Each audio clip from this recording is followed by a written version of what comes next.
आखिर कैसे हुआ रेल यात्रा का जन्म? 19वीं सदी की शुरुआत में दुनिया तेजी से बदल रही थी। औद्योगिक क्रांति ने उत्पादन में नई ऊंचाइयां छू ली थीं। लेकिन एक चुनौती अभी भी बनी हुई थी, सामानों को बड़ी मात्रा में और लंबी दूरी तक कुशलतापूर्वक कैसे पहुंचाया जाए। तब रेल यात्रा की शुरुआत इन प्राचीन भाप इंजनों के साथ हुई। जॉर्ज स्टीफेंसन जैसे महान आविष्कारकों ने इन्हें तैयार किया। हालांकि ये इंजीनियरिंग का एक चमत्कार थे, फिर भी ये धीमे, कमजोर और भारी सामान ढोने में सीमित थे। भाप इंजनों की इन कमजोरियों ने नवाचार की लहर पैदा की। इंजीनियरों ने इसे बेहतर और तेज बनाने के लिए रात दिन काम किया। औद्योगिक क्रांति की तेजी से बढ़ती मांगें इस प्रयास का ईंधन बनी। और तब कारखानों को कच्चे माल की जरूरत थी और तैयार सामान को बाजारों तक पहुंचाना था।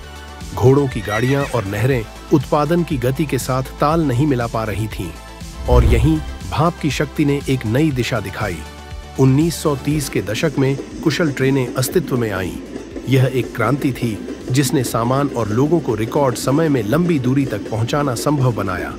प्रारंभिक रेलवे लाइनों जैसे इंग्लैंड की स्टॉकटन और डार्लिंगटन रेलवे ने शहरों और क्षेत्रों के विकास को नई दिशा दी।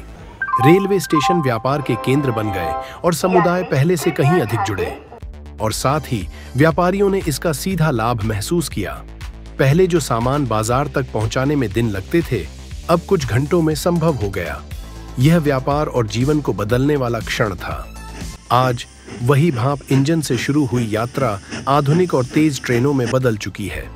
रेल यात्रा न केवल मानव प्रगति की कहानी है, बल्कि यह दिखाती है कि नवाचार और मेहनत कैसे समाज को बदल सकते हैं। रेल यात्रा का यह सफर, जो औद्योगिक क्रांति के दौरान शुरू हुआ, आज भी हमारी दुनिया को जोड़ने और आगे बढ़ाने में महत्वपूर्ण भूमिका निभा रहा है। इलेक्ट्रिफिकेशन। 19वीं सदी के अंत और 20वीं सदी की शुरुआत में दुनिया ने परिवहन में एक नई क्रांति देखी। विद्युत ट्रेनों का उदय। ये आधुनिक इंजीनियरिंग के चमत्कार तेज, कुशल और स्वच्छ थे, जो अपने कोयले से चलने वाले, धुआं छोड़ने वाले पूर्वजों से बिल्कुल अलग थे। शुरुआत में विद्युत ट्रेनें छोटी दूरी जैसे शहरों और खदानों के लिए उपयोग में लाई गईं। भाप इंजनों की तुलना में ये ट्रेनें अधिक पर्यावरण के अनुकूल, कम रखरखाव वाली और यात्रियों के लिए तेज और आरामदायक थीं। विद्युत ट्रैक्शन के विकास ने रेलवे को लंबी दूरी और उच्च गति से यात्रा करने की क्षमता दी। विद्युत मोटर्स, पावर ट्रांसमिशन सिस्टम और ट्रैक नेटवर्क के विद्युतीकरण ने आधुनिक रेल परिवहन का मार्ग प्रशस्त किया। शहरी क्षेत्रों में विद्युत ट्रेनों ने परिवहन में क्रांति ला दी। मेट्रो और कम्यूटर रेल सिस्टम ने शहरों को तेज, अधिक विश्वसनीय और पर्यावरण के अनुकूल बनाया, जिससे लोग आसानी से अपने कार्यस्थलों और घरों तक पहुंच सके। पहली विद्युत रेल कार से लेकर आज की हाई स्पीड ट्रेनों तक विद्युतीकरण ने हमारे परिवहन को फिर से परिभाषित कर दिया है। यह न केवल हमारे शहरों को जोड़ता है, बल्कि एक टिकाऊ और प्रगतिशील भविष्य की ओर ले जाता है। Modern era of high speed trains. गति की तलाश में दुनिया भर के देशों ने रेल यात्रा को एक इंजीनियरिंग चमत्कार में बदल दिया है। उच्च गति रेल का आधुनिक युग 1964 में जापान के शिंकानसेन या बुलेट ट्रेन से शुरू हुआ, जो नवाचार और प्रगति का प्रतीक बन गया। इसके बाद यूरोप ने भी अपनी उच्च गति रेल नेटवर्क का विस्तार किया, जिससे शहरों को पहले से कहीं अधिक जोड़ा गया। आधुनिक उच्च गति ट्रेनों का निर्माण मानवीय प्रतिभा का उत्कृष्ट उदाहरण है। हल्के और मजबूत सामग्री, चिकने एरोडायनेमिक डिजाइन और अत्याधुनिक नियंत्रण प्रणाली का उपयोग करके ये ट्रेनें 300 किलोमीटर प्रति घंटा की गति तक पहुंच सकती हैं, जो सुरक्षा, आराम और दक्षता सुनिश्चित करती है। इन ट्रेनों के भीतर प्रौद्योगिकी मुख्य भूमिका निभाती है। उन्नत नियंत्रण प्रणालियां यात्रा के हर पहलू पर नजर रखती हैं, जिससे यात्राएं स्मूथ और समय पर होती हैं।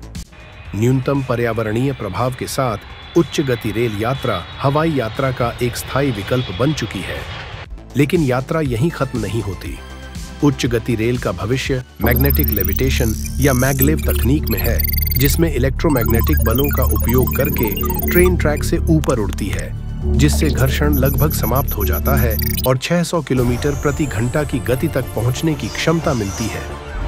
स्वायत्त ट्रेनें, जो कृत्रिम बुद्धिमत्ता द्वारा संचालित होती हैं, भी आने वाले समय में उपलब्ध होंगी। ये प्रणाली अधिक दक्षता, सुरक्षा और अनुकूलनशीलता का वादा करती है, जिससे रेलवे भविष्य के स्मार्ट नेटवर्क में बदल जाएगा।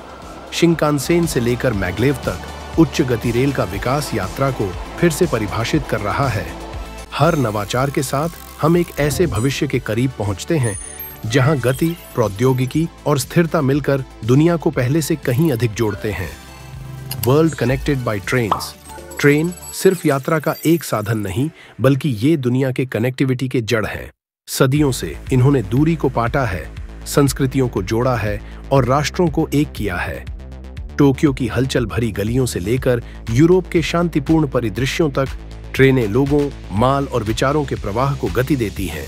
दुनिया भर में ट्रेनें अर्थव्यवस्थाओं को आकार देती हैं, विकास को बढ़ावा देती है और समाजों को बदल देती है। 1,30,00,000 किलोमीटर से अधिक रेल ट्रैक के साथ वे परिवहन नेटवर्क का महत्वपूर्ण हिस्सा बनी हुई हैं, जो शहरों, देशों और महाद्वीपों को जोड़ती हैं। लेकिन ट्रेनें सिर्फ एक जगह से दूसरी जगह जाने का साधन नहीं है। ये यात्रा का एक स्थिर, प्रभावी और पर्यावरणीय रूप से अनुकूल विकल्प भी प्रस्तुत करती है। कारों या हवाई जहाजों के विपरीत ट्रेनें बिजली या स्थिर ईंधनों पर चलती हैं, जिससे कम कार्बन उत्सर्जन होता है। ये यातायात की भीड़ को कम करती है, वायु प्रदूषण को घटाती है और यात्री किलोमीटर पर ऊर्जा दक्षता में कहीं अधिक प्रभावी होती है, जिससे ये स्थिर परिवहन का एक मुख्य स्तंभ बन जाती है। भविष्य को देखते हुए ट्रेनें अपनी पर्यावरणीय छाप को और भी कम करने की अपार क्षमता रखती है। सौर ऊर्जा से चलने वाली ट्रेनें, मैग्नेटिक लेविटेशन और ऊर्जा दक्ष प्रणालियां हमें ऐसे परिवहन का मार्ग दिखा रही हैं जो न केवल तेज है, बल्कि हरित और स्थिर भी है। कल्पना करें एक ऐसे संसार की जहां उच्च गति रेल नेटवर्क महाद्वीपों को जोड़ता है, जिससे शहरों के बीच यात्रा तेज, सुलभ और पर्यावरणीय रूप से अनुकूल हो जाती है। जैसे जैसे रेल तकनीकी में प्रगति हो रही है, हम एक नए युग के कगार पर हैं, जहां हम देशों के बीच निर्बाध यात्रा कर सकते हैं। कम पर्यावरणीय प्रभाव और अधिक दक्षता के साथ ट्रेनें हमें हमेशा से जोड़ती आई हैं। जैसे जैसे हम भविष्य की ओर बढ़ते हैं, ये हमें और भी अधिक जोड़ती रहेंगी। यात्रा के तरीके को बदलते हुए दुनिया को और छोटा, अधिक स्थिर और अविश्वसनीय रूप से अधिक जुड़ा हुआ बनाती है। रेल का यह उत्तराधिकार समाप्त नहीं हुआ है, यह तो बस शुरुआत है।